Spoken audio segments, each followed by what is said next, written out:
Hey everyone, welcome back to our next episode of the Brave Entrepreneur Podcast. I'm your host, Jena Rodriguez, and I am super thrilled. I just talked to this amazing guy on his podcast about a month ago. Joshua, thanks for being here. How are you?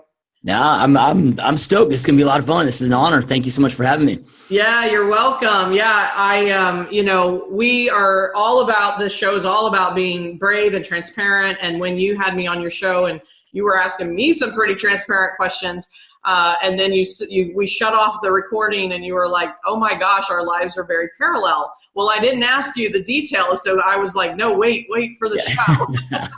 So I thought, all right, let's have him on this show so you can tell your story. But I'm really excited for you to be here. And for those of you watching, maybe for the first time, just to give you kind of an idea of what this show's all about, is, I've been an entrepreneur over 12 years now, and I was in corporate America before that. And I'm committed to helping entrepreneurs break through the noise and really get it that, yes, it requires brave, but all of you have it. And we're here to show you that, if we can do it, you can do it too. And as a brand and business strategist, that's how I really help people, excel their results and build their businesses, et cetera. And I love bringing on guests that have their own story, their own journey as an entrepreneur, and clearly their own path in life. And Joshua is no exception. So if you would just tell everyone a little bit more about you and what you're up to. I know you're like a serial entrepreneur, which I think is amazing. And then we'll get into more of your, backstory. Yeah. So, I never thought it would be a difficult question to answer when people ask what you do for a living. I'm like, how do I even answer that anymore? I started my entrepreneurial career very similar to you, it'll be 13 years in May. And, started off in one business, got my start in real estate, and that just evolved into, I started my real estate company today, but that's involved into software and coaching consulting programs that we have. So today I've got 9 different companies that all tie to the real estate space and the health and fitness space. Got it. And so have you always been in, is that kind of how you started out in your early years? I don't know how old you are. Yeah, no, I'm 36. I'm aging this, right? No. Yeah, and I guess this kind of relates to the I guess the brave story, if you will, of really how my journey got started into, or what led to entrepreneurship, if you will, for me is I allowed myself, if you really boil it down, I allowed myself to adopt this hardcore victimhood mindset in my early 20s, and I got massively depressed, to the point where I'm thinking about committing suicide on a daily basis, and I actually plan out my suicide, and I'm getting ready to execute on it. Wow. And I had this, internal voice called God, called the universe, whatever you want to call it. But it was just like, look, Josh, you're going down this path. Obviously, this path isn't working. Let's just try another path. If this other path doesn't work out, we can always come back here. And it was just having that low moment in my life scared the living hell out of me and really woke me up. And at that point, I wanted to cure myself of depression. And it's like, okay, what's the opposite of depression? Is fulfillment. And then I'm like, okay, well, what would make me truly fulfilled? Well, I had no idea. I was in so much pain. I had no idea what would really make me happy and truly make me fulfilled. So I just started making a list of the things that I couldn't stand about myself. Right? Like one of the things I allowed myself to get morbidly obese and started working on that, lost 118 pounds, kept it off for over a decade. I was working at the local hospital as a nurse's aide, making $10 an hour. And it was like each month, it was like I had enough money to last me for 3 weeks, but there was always 1 week too much in each month, right? Like too much a month at the end of the money. And I was sick and tired of it, right? So that transitioned me into getting into sales, and about a year later led me into real estate. So it started off with just making a list of the things that I couldn't stand about myself. And just really solving those problems. There's so many people talk about like, go get clarity in your why and your purpose. And I think for a lot of people it's great, but it seems like it screws up equally as many people. And for me, I start, like now I have crystal clarity on exactly what I want in every aspect of my life that's important to me. But I didn't start there. I started by just making a list of the things I didn't like, that I wasn't happy with my life, and just started solving those problems. And that's really what started the journey about 14 years ago. Wow. Well, number one, thank God you're still here. right? Yeah, If that's who you thank. and that you listened to the message, right? And you heard his voice or what have you, and turned the corner and made a different list, right? You wrote a whole different letter. And, and I've had those moments, by the way. I've been in like you said, that victim mentality that, everything's, it's not my responsibility. Everything else is happening to me in some way. Right. And we've only got two options. We can face it or, take responsibility of our choices and like flip it around or the worst case scenario. Right. And I think you said something, really important about like identifying what's the opposite of depression, fulfillment, but it's not like, oh, okay, well, I just, all of a sudden I'm fulfilled unless you just choose it. Right? Yep. You can choose to be depressed or you can choose to be fulfilled and happy and joyful in the moment that you're in or not. Right. And I think people make it more complicated. Like you said, you just went into problem solving and you just took the next action that has now led you down another path and a whole new direction that's starting to lead you in that, in that space of fulfillment. And, and I love that process because there was something, I don't know who said it. I won't take credit because it wasn't my quote, but it was basically like, you don't go find your purpose, you declare it. Yep. Have you heard that one? Yep. Something like it, and I was like, man, if only I'd heard that at 15 or 20. I was trying to figure myself out for a long time. So, and that's what it sounded like you kind of did. Yeah.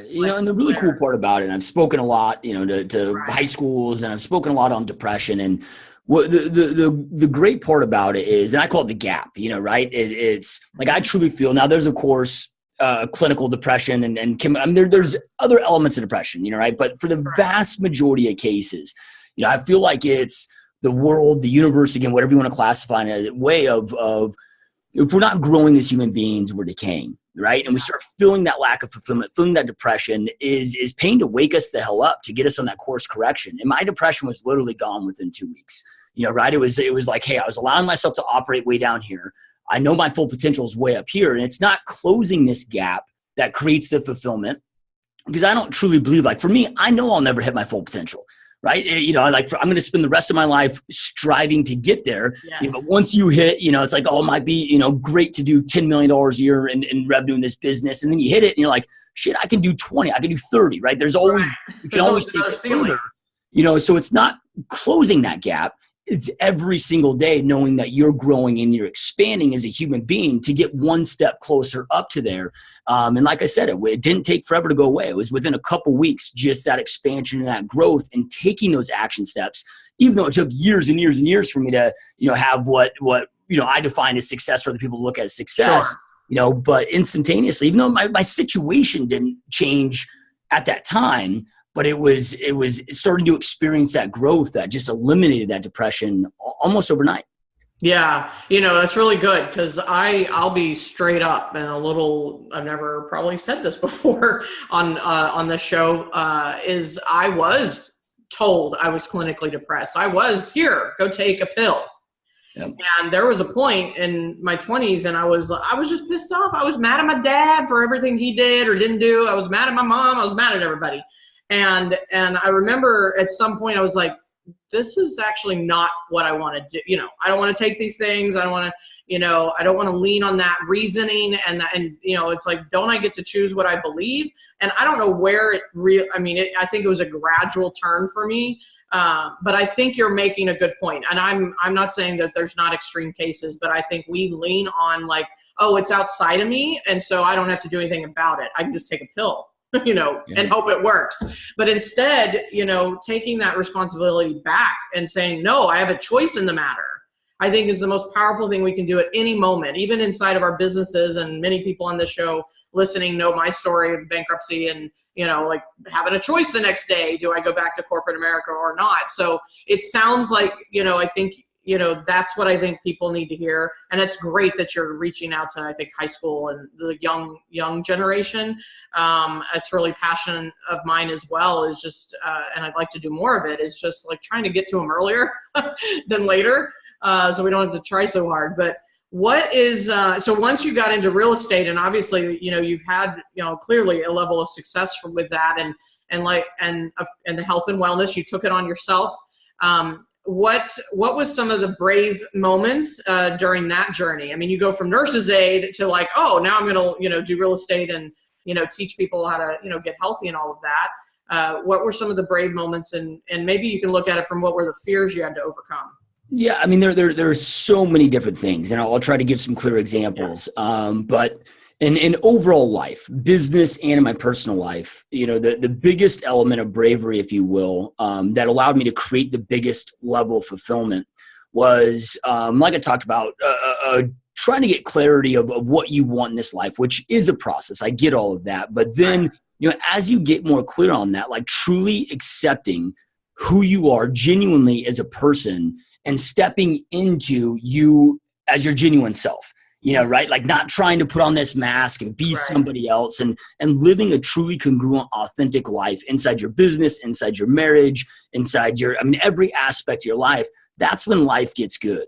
And I always go back to the story of Oprah, right? I mean, she was told to change her name and do all these different things. And she attributes so much of her success to always being transparent and authentic and genuine and beating to her own drum. Like she knew who she was and she refused to let others change her. And in the beginning of business, like I put on those masks, right? I tried to play this role and I wasn't, even though I might've had financial success, but I wasn't fulfilled at my home life, my personal life, and my business life. Right. So, like on the highest level, I would say that is being brave enough to, number one, spend the time and be like, dude, like who am I as a human being? Right. And being brave enough then to beat to my own drum, if you will, setting up my own principles that I'm going to live my life by every aspect of my life and not breaking those rules, if you will, with yourself, right? So at a very high level of that. And then I'll just give an example of, I started a webinar business about 3 years ago. So I went out there, created a webinar business where we sell digital products. And, and these are just, when it comes to being brave in business, and business isn't built, or entrepreneurship isn't for everybody. I get that, but you got to have an element of risk tolerance, right? So, like I'm starting this new webinar business and I have no idea. I'm so confident in my product. I have no idea if it's going to work, right? I had to invest. I always get asked, like, dude, like, I ended up netting $104,000 in the first 30 days of launching this new business. Nice. New business, right? Ended up being a 7-figure business in the first 12 months. But I had to take a huge risk of, I invested 28 grand, which, isn't a lot compared to what I spend today on Facebook ads, but with not knowing that a product's going to work, taking those risks. And I have so many companies today, like I have a software company that we've invested over $1 million back, into that company, back into that company, 3 years later, without ever taking a penny back, but having that faith that we know, the valuation's huge, right? And now we can go out and sell it and be very lucrative, but it's having enough confidence in yourself to take those risks, at a deep level. And again, I think a lot of it comes down to, like, for me, I've gotten very clear on what defines me as a human being. Right? Like you and I, Jen, like we didn't grow up with anything, right? So like, I've been on food stamps, I've been homeless, I've been broke. I've been broke as a joke, and I've had money, and life is a hell of a lot better with some money, right? But life was still pretty damn good when I was broke, right? So like I assess everything. I'm like, look, at the end of the day, if I lose everything today, I still got my health. I still got an amazing wife that supports me through everything. Right. I've got 3 amazing kids. Like worst case, people take our cars, houses, all this stuff. We go live in a $500 a month apartment. At the end of the day, life's still pretty damn good when we break it down. Yeah. Right. But people get attached to what are my in-laws going to think? What are these other people going to think? And they allow failure is how we succeed. Your bankruptcy allowed you to take your life to the next level. If you want to be a successful entrepreneur, you got to, the best advice I could ever give you is go out there and fail as fast as you possibly can and fail frequently, because those become your greatest assets. But a lot of the reasons, if we go deep to the core with this, a lot of the reasons that we're so afraid of failure is because of the criticism of what everybody else is going to think. That's right. When you get clear again on who you are as a human being, what you stand for, and you just do away with the bullshit, it's really not that scary. Like I'm willing to go into the office every single day, my business is every single day, and put it all on the line every single day, because I know in the worst case scenario, I'm not dead, right? Like we're not going to die. I know if you strip away all the monetary, things out of it, like life's still pretty damn epic. Yeah. And I think that's such a good point, is to keep the perspective, like really keep perspective. You're correct. We've been where we haven't had anything and not clear on where the rent's going to come from. And that's what we had in common, was just our kind of upbringing. And then you get to a level of success and the attachment. And I think it's just really powerful for people to keep it in perspective. It's like, ask yourself, what is the worst that could actually happen, so that you'll take the risk and get your brave on, right? Because when you don't, you stay small, you stay inauthentic, you stay wearing the mask, and all those things that I think, people have to really move through. It's just, you've said a whole lot of great things that I think people, it's like, go back and replay it.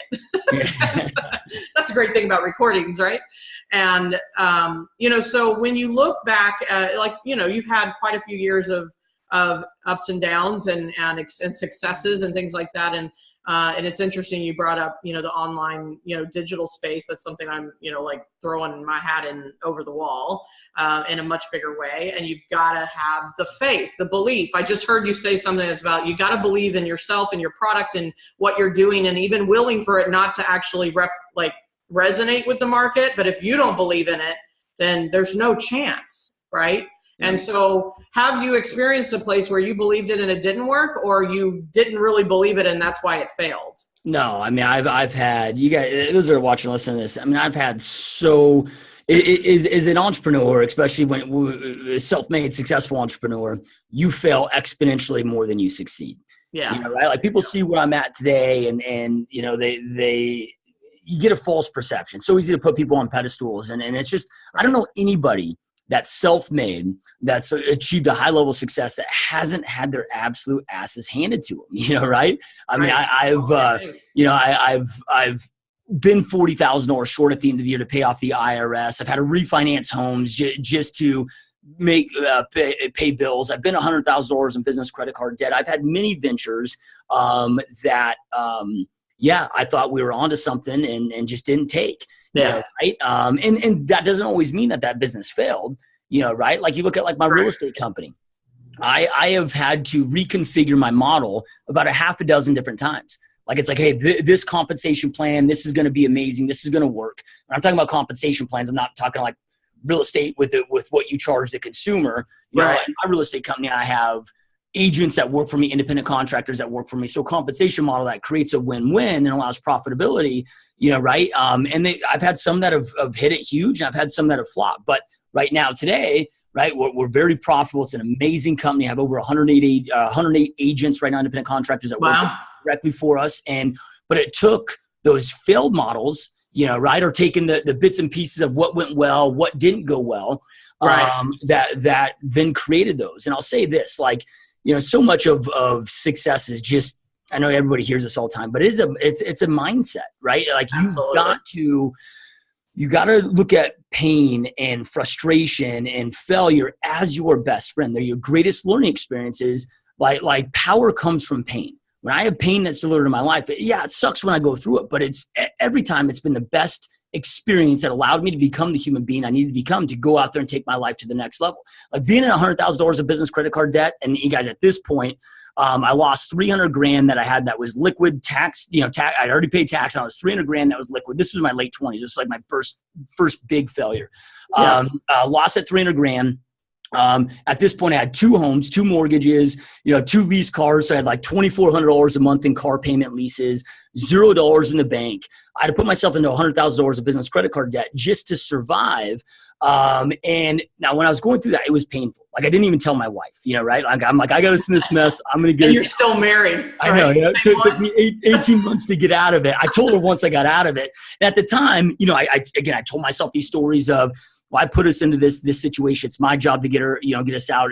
She doesn't need to be included in these sleepless nights. The reality was, I was too much of a damn coward to tell her. Could take responsibility for it. But as hard as it was to go through that, it taught me a whole new respect for money. I don't worship money, but it taught, I would not be the man I am today and the entrepreneur I am today unless I went through that experience. So yes, it was painful, but the power I have now as a human being, as an entrepreneur, that's allowed me to go out there and create true wealth in my life. came from those painful moments, right? So power and pain come from the same exact place, but you've got to have the right mindset to look at that of, hey, this pain showing up in my life or this frustration showing up in my life, whatever it may be, however big or small it is, what is this teaching me? How is this showing up? What can I do in the future to avoid this same pain from happening? And they're by far your greatest teachers.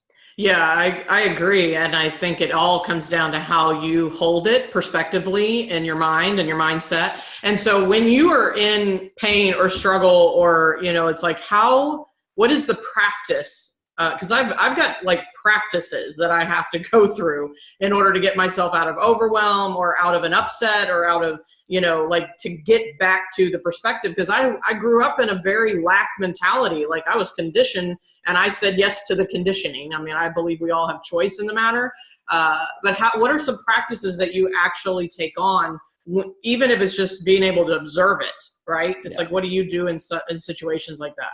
So initially, like when the story I just told about the $100,000 of business credit card debt, like let me just tell you first how I got through it, and then I'll tell you now what I do to make sure I avoid it. How I got through it was studying the greats, right? Like you want a book that will blow your mind, go read Ashley Vance's Elon Musk book, right? And so you got Elon Musk that sells PayPal, nets $225 million, puts it all into SpaceX, Tesla, and Solar City. And loses everything. He loses his house. His wife leaves him, takes the kids. He's sleeping on his buddy's couch. And like, I think he got a phone call like Christmas Eve from a venture capitalist that believed him that like it was his lifeline. Outside of that, he would have went bankrupt, lost everything. But wow. So when I put that into perspective of what I was going through, and I study these guys like Ryan Blair with Nothing to Lose, Everything to Gain. A lot of these books out there, it's like, man, what I'm experiencing is nothing compared to what these other greats experience. But what you also learn from that is if there's any superpower that successful people have, it's being able to endure extreme amounts of pain and get through it. Like to have success, you got to be able to last, right? So then what I do now today, number one, I'm hardcore on my daily planning and reflection. Right? So every single day, I spend about 30 minutes every single day planning out each and every perfect day. At the end of the day, I reflect on exactly how I did, replan the next day so I can grow from it. But I inspect what I expect on a hardcore level. A lot of the pain that I've been delivered in my life was when I wasn't paying attention. Right? So exactly. Now I am a systems, processes, and numbers freak. There is a number that I don't pay attention to and that I don't inspect on a daily basis. So now I can catch it. So I might get stung, right? But it's not going to be a business threatening sting because I'm able to then shift so quicker. Yeah, of course, correct. Because business is so simplistic, right? It becomes complicated because we get in our own way, right? Right. And business, there's trends you can predict. I mean, most of my companies, I can predict exactly what our next 90 days is going to look like based on right now. Right? We have our KPIs set up and we're paying attention, but I got to pay attention to it every single day. So I don't micromanage my staff. I have over 200 people that work directly for me in all my companies. I don't micromanage anybody. Most of my people are virtual at this point as well. But I manage the systems that manage and empower my people, right? So I spend a few minutes every day checking all of our key indicators. If there's a problem, I get involved, but I'm obsessed with it now. And previously I wasn't, right? So a lot of the pain, like I said, existed because I just wasn't paying attention to what really mattered. Interesting. Yeah. And thank God I'm a numbers girl too. I may not be, I may need to up-level my level of obsession, but you're pretty hardcore about it.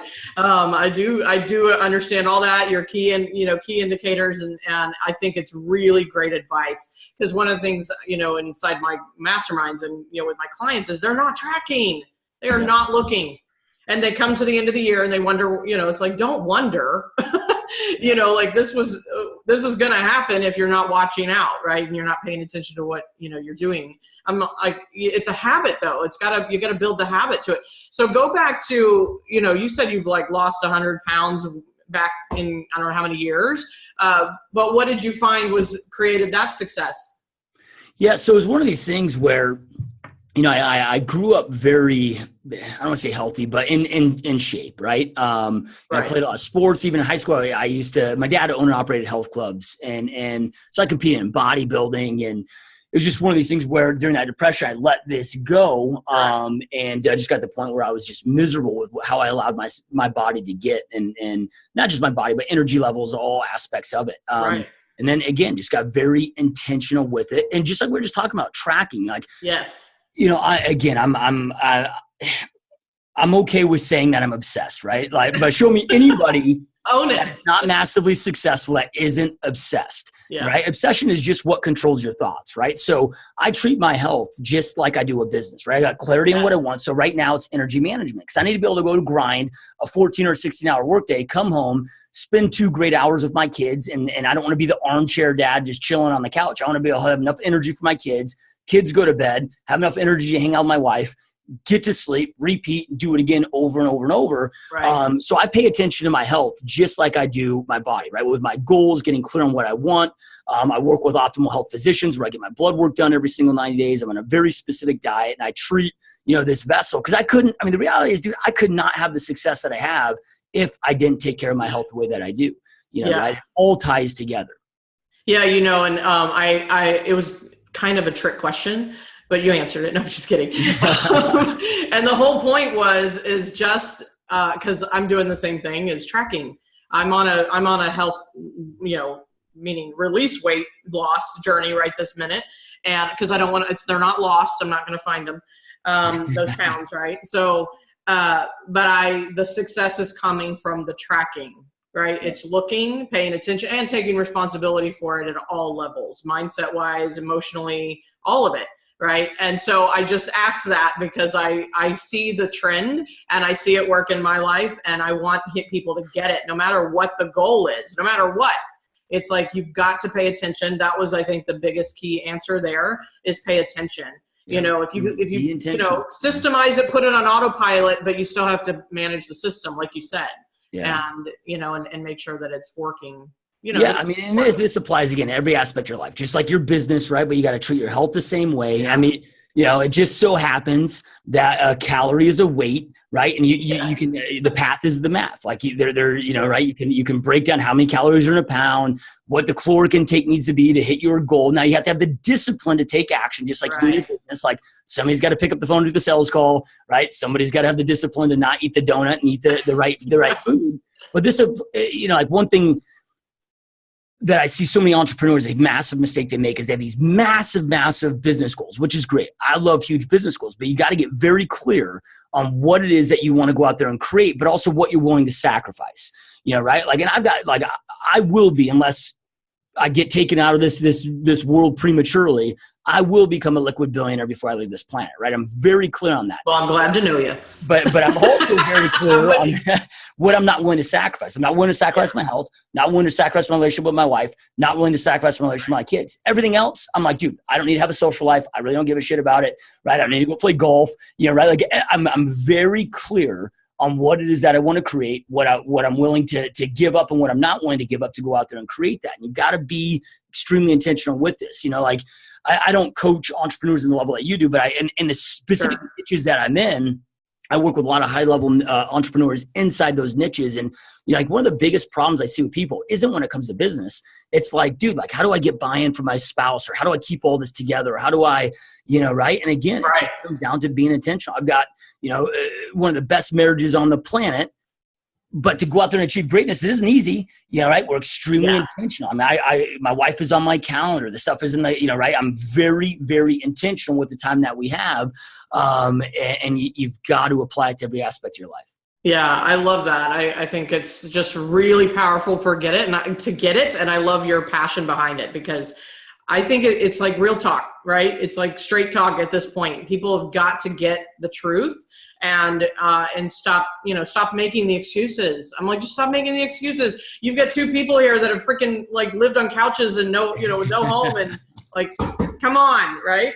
It's like no excuse time. And, and I believe in people, and I believe that they have the brave, but blaming your circumstances, which we've both had, that weren't necessarily positive. And even with blaming the good circumstances, you've got to just fully take responsibility for where you are and where you're going. And so I love that. Was it Jim Rohn that said the highest form of human maturity is taking 100% responsibility of everything in your life? Ah, yes. Love my Jim Rohn. Yeah, that's my mission in life, right? Is to constantly take, 100% personal responsibility. And I think that's the only space we can actually reach our fullest potential. because anything else is noise. Anything else is in our way. So tell me this as we kind of wrap up here. What does brave mean to you? Love your definition. So when I think of brave, right? Again, you've got to get, and I speak a lot about getting clear. Yep. But all success and failure is a small, tiny decisions made each and every day that create you into having a successful life or a failure of a life, right? So how do you know if those small, tiny right decisions are the right or wrong decisions if you aren't clear on what you want? So like for me, like, dude, I might die rich, I might die poor, but I'm not dying mediocre. I know for me, the most painful thing that could ever happen to me in my life, like I might as well just die right now and not take another breath, is if I got to my deathbed and had the shoulda, woulda, coulda list and just lived a mediocre life. That's unacceptable to me. So getting clear on that and then being brave enough to go out there and take the action, right? As hard as it's going to be, because it's going to be hard, right? Living an epic life is very difficult. That's why so many few people do it. But being brave enough, again, to live true to your and congruency with your authentic self. Yeah, I love that. Yeah, and I 100% agree. I think that's a powerful definition of brave and what's required to have it and to find it, because I believe it's all in all of us.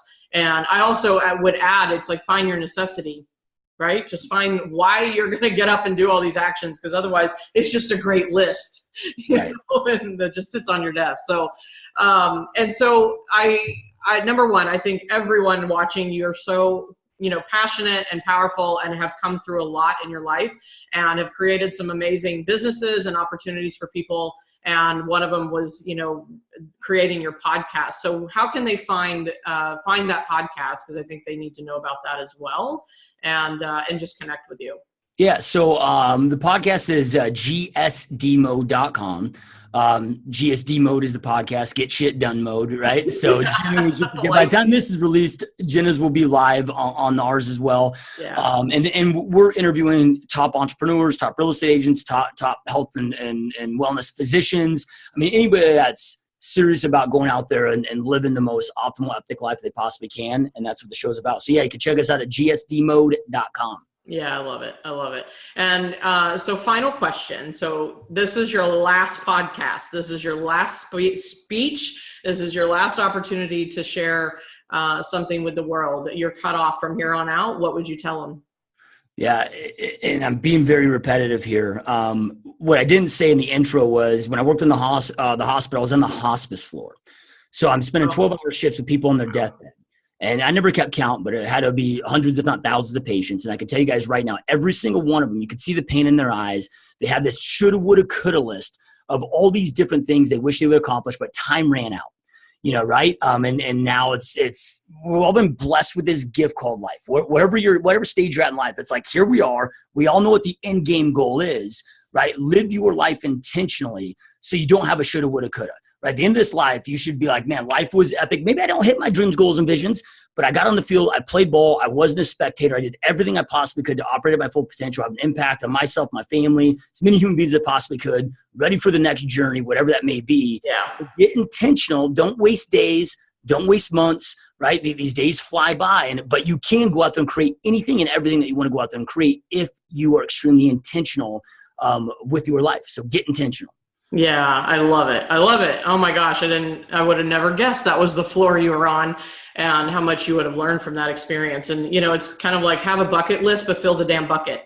Yep. Make sure they're not empty bucket. Yeah.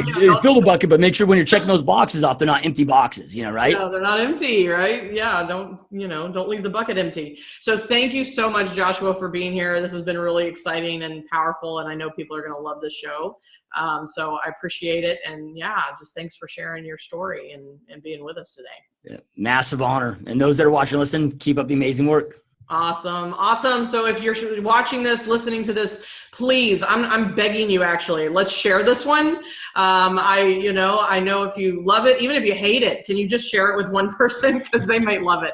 But please leave us comments. I love feedback. I love to, clearly have some reviews, have some feedback and testimony from you of how this has impacted your life or your day.